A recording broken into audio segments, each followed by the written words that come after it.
Dalam matematika dan fisika, kita mengenal konsep absolut dan relatif, tak terhingga dan terbatas, dimensi tinggi dan dimensi rendah.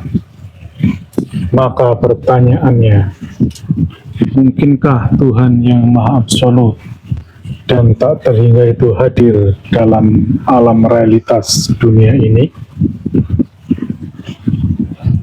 Mungkinkah manusia yang hidup dalam sistem ruang dan waktu bersifat relatif dan fana bisa terhubung dengan Tuhan tanpa adanya ultrastruktur penghubung antar dimensi? Jika alam ini bagaikan sistem koordinat 4 dimensi, maka Tuhan berada pada spektrum metadimensi, dimensi mutlak yang melampaui seluruh hukum fisika. Dan dalam diri manusia ada satu unsur yang tidak relatif, yaitu ruh, partikel mutlak yang berasal dari ilahiyah. Dan hanya melalui ultrastruktur, sistem penghubung antara dimensi baharu dan dimensi kodim, manusia memungkinkan terhubung dengan Sang Maha Mutlak. Kembali hadir Mbah Mun Ajat Karimullah dalam channel Tasawuf dalam perspektif ilmiah eksakta. Setelah sekian lama absen, kami sekarang hadir dengan metode baru, mengingat ilmu tentang rohani itu tidaklah mudah, sehingga kami memerlukan alat bantu dalam bentuk slide-slide yang memungkinkan bisa lebih mudah untuk menjelaskannya. Kami adalah pelaku tarekat arwah atau tarekat kodim yang tentu fokus bahasannya adalah pada ruang-ruang yang sifatnya ruhania. Dan tujuan utama kami adalah mubakhulu fisilmi kafah. Masuklah ke dalam Islam secara kafah, beragamalah secara kafah, yang lahiriah maupun yang ruhaniah, yang jasmani dan yang ruhani. Pemirsa dimanapun berada, bahasan kali ini merupakan sesuatu hal yang sangat fundamental yang menjadi misteri manusia sepanjang peradaban kehidupan ini, yakni tentang ketuhanan. Kita seringkali mendengar di sekitar kita orang-orang dengan mudah menyatakan kedekatannya dengan Tuhan. Oh, Tuhan menjawab doa saya. Oh, pasti itu dikabulkan oleh Tuhan. Insya Allah nanti kita akan bersamanya, dan seterusnya dan seterusnya. Namun pertanyaan yang paling dasar, kita yang hidup di alam materi yang relatif ini, bagaimana mungkin bisa bersambung dengan Tuhan yang berada di alam tak terbatas, absolut dan infinity? Baiklah, untuk mempermudah penjelasannya, kami mencoba menampilkan sebuah slide, yaitu terkait dengan dimensi ketuhanan. Bahwa secara sederhana, dimensi ketuhanan ini dapat kita bagi dalam 3 bagian. Yang pertama yaitu alam ketuhanan atau alam maha, alam yang tidak terdefinisi dan tidak terdeskripsi. Itulah alam maha kodim, alam maha mutlak, alam maha metafisika. Disebut alam maha kodim karena ia melampaui batasan-batasan yang dapat dipahami oleh manusia.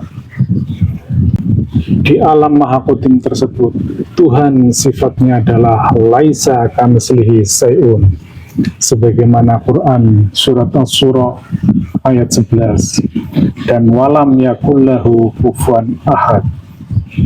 Konsekuensi dari kedua ayat tersebut yaitu Tuhan tidak dapat dideskripsikan, tidak dapat didefinisikan, tidak dapat diabstraksikan, tidak dapat diilustrasikan.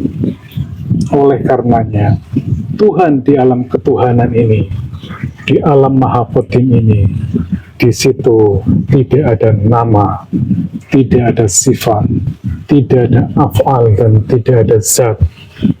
Bagaimana mungkin sesuatu yang laisa kamitslihi syai'un, yang berbeda dengan segala sesuatu, yang tidak terdefinisi dan tidak terdeskripsi, ia bernama, ia mempunyai sifat, dan ia berzat. Jadi jelas Tuhan di alam ketuhanan, di Arsy, di Maliki Yaumiddin, di puncak alam akhirat, dia tidak dapat didefinisikan dan tidak dapat dideskripsikan. Sebagaimana maqal masyhur para sufi, jangan sembah namaku, jangan sembah sifatku, jangan sembah af'alku, jangan sembah zatku, sembahlah aku. Makalah tersebut mempunyai makna yang amat dalam, yang menggambarkan bahwa kita manusia di alam realitas ini tidak mungkin menjangkau alam tersebut. Dan selanjutnya di alam yang lebih rendah lagi adalah alam intermediate, yaitu alam yang menghubungkan antara Tuhan yang sifatnya laisa kamitslihi syai'un, yang maha mutlak dan maha absolut, dengan alam dunia, alam yang relatif, alam yang fisik, yaitu yang terikat oleh hukum ruang dan waktu. Itulah alam intermediate atau alam qadim. Berbeda dengan alam maha qadim, namun pada prinsipnya adalah sama, hanya kadarnya yang berbeda. Kalau alam ketuhanan adalah alam maha qadim, maka alam intermediate adalah alam qadim. Di situ adalah alam nur, alam ruh, alam cahaya, alam partikel gelombang, atau dalam ilmu fisika disebut dengan alam metafisika. Di alam tersebut, Tuhan pun mempunyai representasinya.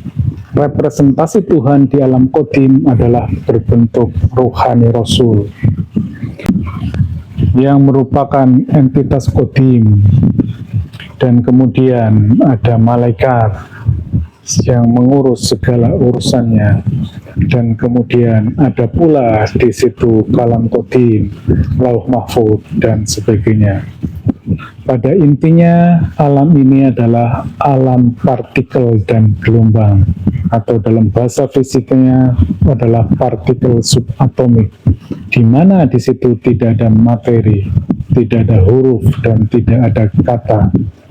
Oleh karenanya, kalamullah di situ bentuknya kalam qadim, yang masih dalam wujud ruh dan partikel gelombang. Dan di alam tersebut juga berfungsi sebagai tali wasilah, yaitu sebagai router rohani, sebagai penghubung, sebagai adaptor dimensional, yang mengadaptasi antara dimensi Tuhan yang Maha Qadim dengan alam dunia ini yang relatif. Dan di situ juga terdapat frekuensi ilahiyah. Itulah alam intermediate.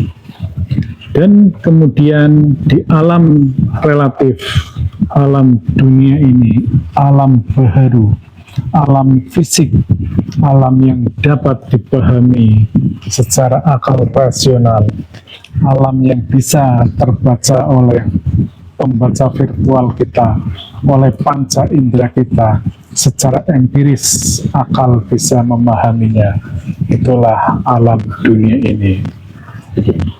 Ia dibatasi oleh ruang dan waktu, terikat hukum sunatullah. Oleh karenanya, di alam ini ada permulaannya dan ada akhirnya. Ada masa kedaluarsanya, ada masa expire-nya. Apapun entitas apapun ketika masuk di alam dunia ini, alam relatif ini, maka dia tidak akan terlepas dari hukum sunatullah, hukum ruang dan waktu. Dan konsekuensinya, maka di alam ini seluruh entitas pada hakikatnya bisa dimanipulasi, bisa diimitasi, bisa dimasalisasi, bisa direproduksi. Jadi seluruh yang ada di dunia ini semuanya bisa dibuat imitasinya. Misalnya tentang panas matahari, yang itu pun bisa dimanipulasi oleh manusia. Bentuk-bentuk bintang, bulan, manusia bisa mencontohnya. Itulah hukum-hukum yang ada di dunia ini. Dan kemudian yang lebih menarik lagi, segala sesuatu tentang Tuhan itu ada wujudnya di alam realitas di dunia ini. Ada alamatnya, ada entitasnya, ada representasi dari Tuhan di alam dunia ini. Apapun, misalnya tentang namanya, yang kita kenal Asmaul Husna, atau nama-nama Tuhan dalam agama lain, itu ada representasinya. Kemudian sifat-sifatnya, kita bisa mendefinisikan, mendeskripsikan tentang Tuhan. Dalam Islam dikenal dengan 20 sifat wajib. Kemudian kalamnya, perkataan Tuhan ada wujudnya di alam dunia ini.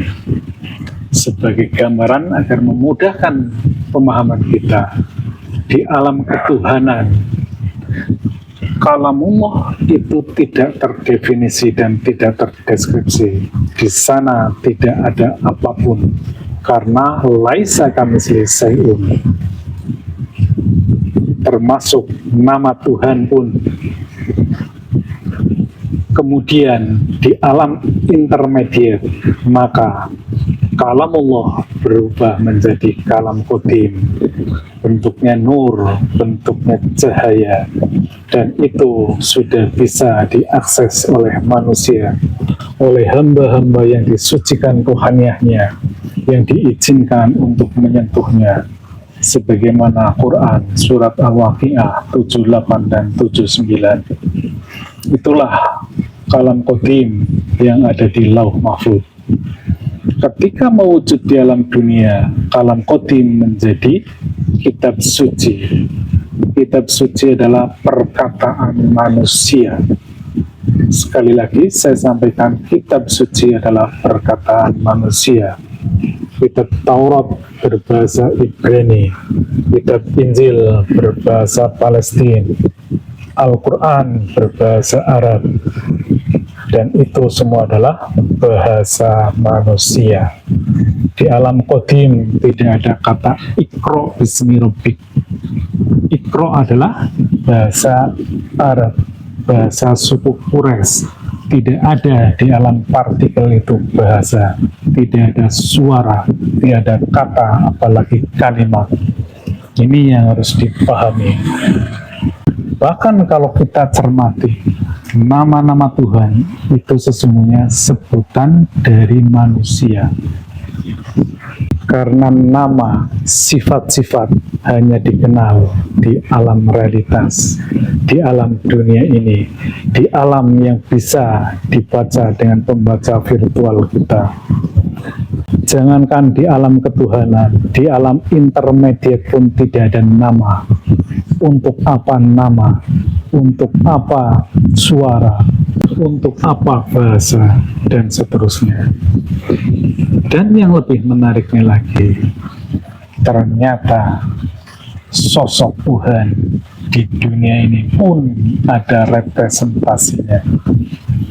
Sebagaimana yang tadi saya sebutkan, hamba-hamba yang disucikan, yang selalu Allah hadirkan di dalam dunia ini sebagai perwakilannya. Karena Tuhan yang laisa kamitslihi syai'un, yang maha mutlak, tidaklah mungkin berada di alam relatif ini. Atau secara lebih tegas saya sampaikan, ada Tuhan langit dan Tuhan bumi. Tuhan langit itulah yang laisa kamitslihi syai'un, yang tidak dapat dipikirkan, dibayangkan, dan diabstraksikan. Sedangkan Tuhan di bumi adalah manifestasi perwujudan Tuhan di alam realitas ini. Kita mengenal Nabi, itulah perwujudan Tuhan di dunia ini. Dan yang paling perlu kita pahami, bahwa setelah nubuah berakhir, setelah kenabian tidak ada, maka Tuhan selalu mengirimkan hamba-hamba yang disucikan ruhaninya untuk selalu menjaga fungsi-fungsi kerasulan dan fungsi-fungsi pewahyuan. Jangankan kita untuk dapat bersambung dengan Tuhan, bahkan Tuhan pun ketika ingin berbicara kepada makhluknya, dia memerlukan ultrastruktur. Itulah yang namanya tali wasilah, yaitu sebuah sistem kebersambungan rohani antara manusia di dunia ini dengan Tuhan di alam Maha Qadim melalui alam intermediate, melalui rohani Rasul selaku adaptor dimensional. Dia yang mengadaptasi manusia di dunia ini dengan Tuhan di alam Maha Qadim. Pemirsa dimanapun berada, mungkin sedikit orang yang memahami ada Tuhan langit dan Tuhan bumi. Bahkan ini sering menjadi polemik antar agama. Untuk itu, mari kita coba melihat dalil terkait dengan ultrastruktur ilahiyah. Yang pertama adalah Quran surat Al-Jatsiyah ayat 36.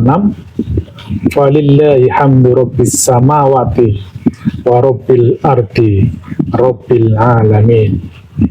Maka segala puji hanya bagi Allah, Tuhan langit dan Tuhan bumi, Tuhan semesta alam. Jadi terminologi tentang Tuhan bumi pun ternyata ada di dalam kitab suci. Kemudian Al-Maidah 35, Bismillahirrahmanirrahim. Ya ayyuhalladzina amanu taqullah wabtahu ilaihil wasilah. Wahai orang-orang yang beriman, bertakwalah kepada Allah, carilah wasilah kepadanya. Wasilah inilah ultrastruktur rohani antara hamba dengan Robnya. Kemudian menarik lagi juga dalam Quran An-Nur 35. Allahu nur samawati wal ard. Allah cahaya langit dan bumi. Jadi sudah sangat jelas, Allah cahaya langit itu adalah representasi Allah ada di alam intermediate, tetapi dia bukan Allah yang laisa kamitslihi syai'un. Dia ada dalam alam ruh. Dan bumi berarti representasi Allah yang ada di alam dunia ini. Kemudian di akhir ayat ini juga menarik, nurun ala nur, cahaya di atas cahaya. Allah memberi petunjuk menuju cahayanya kepada orang yang dikehendaki, dan ternyata petunjuknya pun dalam bentuk cahaya.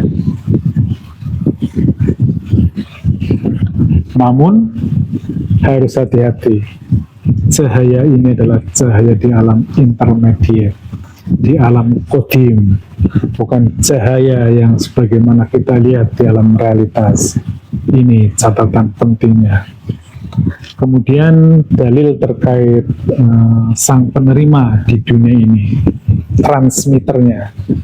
Ternyata ada hadis yang menyatakan innallaha khalaqa adama ala surah. Sesungguhnya Allah menciptakan Adam sesuai dengan bentuknya. Dan ini kalau dilihat tafsirnya, maka tafsirnya akan kesana kemari. Padahal ini sudah sangat jelas, sangat mudah apabila kita memahami dimensionalnya.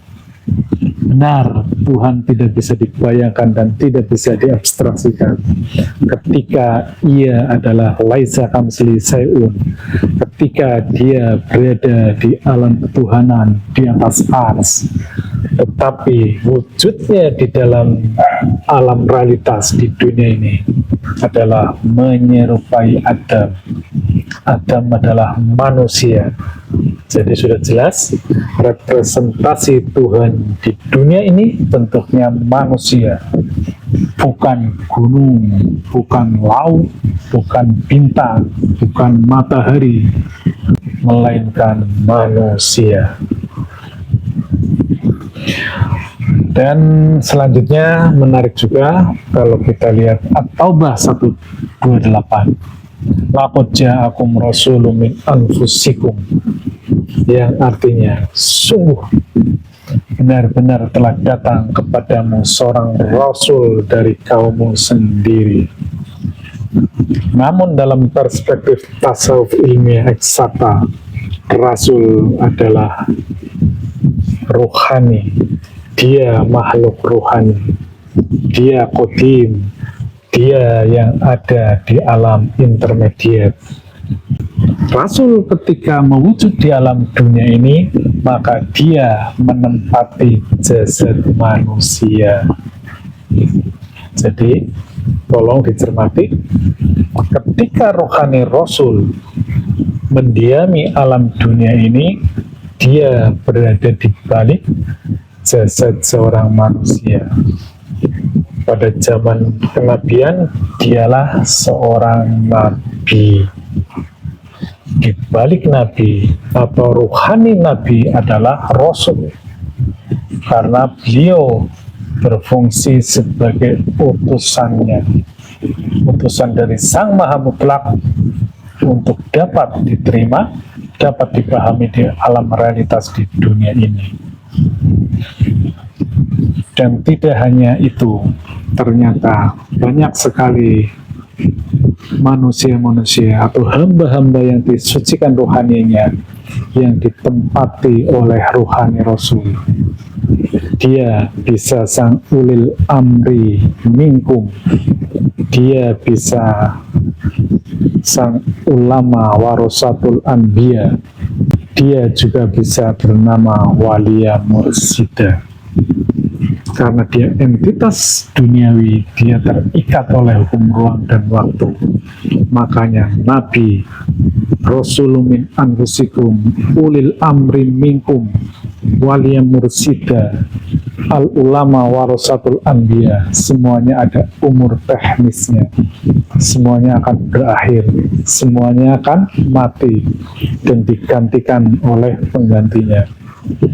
Sebagai pelengkap saya tambahkan An-Nisa 59, ya ayyuhalladzina amanu atiullaha wa atiur rasul wa ulil amri minkum. Wahai orang-orang yang beriman, taatilah Allah dan taatilah Rasul serta ulil amri di antara kamu. Allah di sini adalah yang laisa kamitslihi syai'un di alam maha qadim. Rasul adalah ruhani di alam qadim, dan ulil amri minkum di antara kamu, berarti dia di dunia ini, dan dia selalu berganti-ganti. Kemudian di Al-Kahfi ayat 17 di bagian akhirnya, may yahdillahu fahuwal muhtad wa may yudlil falan tajid lahu waliyan mursida. Siapa yang Allah memberinya petunjuk, dialah yang mendapat petunjuk. Siapa yang dia sesatkan, engkau tidak akan menemukan seorang waliyan mursida. Itulah entitas manusia di dunia ini yang melaksanakan peran ketuhanan yang selalu ada di setiap zaman. Dan kemudian yang terakhir adalah Quran surat An-Nas ini adalah sangat menarik, namun karena ini perlu pemahaman yang mendalam, saya akan bacakan saja, akan kita urai di lain kesempatan. Qul a'udzu birabbin nas, malikin nas, ilahin nas. Katakanlah, aku berlindung kepada Tuhan manusia, Malikin nas, raja manusia, ilahin nas, sembahan manusia. Menarik kalau kita cermati dan kita elaborasi, namun di lain waktu kita akan coba gali lebih dalam lagi tentang An-Nas. Pemirsa dimanapun berada, ada beberapa poin kritikal yang perlu saya sampaikan. Yang pertama, manusia atau seluruh entitas dunia yang relatif ini mungkinkah terhubung dengan Tuhan yang ada di alam mutlak, yang amat berbeda secara dimensional? Ternyata tidaklah mungkin. Sebagaimana Quran surat Asy-Syura 51, tidak mungkin Tuhan berkata-kata langsung dengan manusia kecuali melalui pewahyuan, melalui kerasulan atau utusannya, dan di balik hijab. Kemudian poin yang kedua, Tuhan di alam maha mutlak. Apa mungkin dia berada di alam dunia yang relatif ini? Atau bisakah ada yang menunjukkan sesuatu yang mutlak yang ada di dunia ini? Coba sebutkan. Mutlak itu artinya abadi, dia kekal, dia tidak bisa dimanipulasi, dia melampaui batasan-batasan. Dan ini sudah sangat jelas ketika Nabi Musa meminta bertemu atau melihat Tuhannya. Jangankan melihat Tuhannya, bahkan hanya melihat pantulannya di Bukit Tursina saja langsung hancur. Artinya Tuhan yang laisa kamitslihi syai'un mana mungkin berada di alam relatif ini. Hal ini nanti akan kita urai dalam episode khusus, yaitu terkait dengan kausalitas dimensional. Karena masing-masing dimensi mempunyai kausalitasnya sendiri. Kita sering sekali mengacak-acak pemahaman kita di alam realitas, tetapi menduga sesuatu di alam yang maha. Sehingga dapat kami simpulkan, yang pertama, segala sesuatu tentang Tuhan pasti ada wujudnya atau manifestasinya di alam fisika ini, di alam materi ini. Yang kedua, setiap dimensi mempunyai kausalitasnya masing-masing. Dimensi Maha Qadim mempunyai hukum sendiri, dimensi Qadim mempunyai kausalitas sendiri, dan dimensi alam realitas mempunyai kausalitasnya sendiri. Kemudian, segala sesuatu tentang Tuhan adalah benar jika sesuai dimensinya. Sebaliknya, segala sesuatu tentang Tuhan pasti salah jika tidak berada pada dimensinya. Contohnya, kita menyatakan Tuhan laisa kamitslihi syai'un, tetapi kita berada dalam kesadaran jasmania, kesadaran yang relatif yang di dunia ini, kesadaran akal rasional.